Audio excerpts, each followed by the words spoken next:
ಅಮ್ಮ, ನನ್ಗೊಂದು ಐಡಿಯಾ ಬಂತು.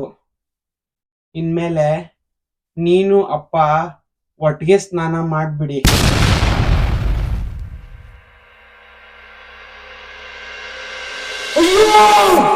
ಏನೋ ಮಾಡ್ತಾ ಇದೀಯಾ? ಅಷ್ಟ್ ನೀರ್ ಕುಡಿಬಾರ್ದಪ್ಪ, ನಿನ್ ಕೋಟ ಮುಗ್ದಿದೆ.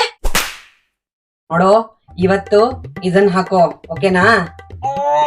ಅಯ್ಯೋ ಅಮ್ಮ, 3 ದಿನ ಆಯ್ತಮ್ಮ ಹಾಕೊಂಡು.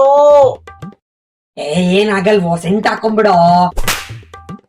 ಪುಟ್ಟ, ಎಲ್ಲ ಬಂದ್ ಮಾಡ್ಬಿಟ್ಟಿದೀನಿ ನಾನು. ಆಮೇಲೆ ಇದ್ರಲ್ಲಿ ನೀರ್ ತುಂಬಿಟ್ಟಿದೀನಿ ನಿನ್ಗೆ. ಎಲ್ಲಾನು ಇದ್ರಲ್ಲೇ ಮಾಡ್ಬೇಕಿವತ್ತು.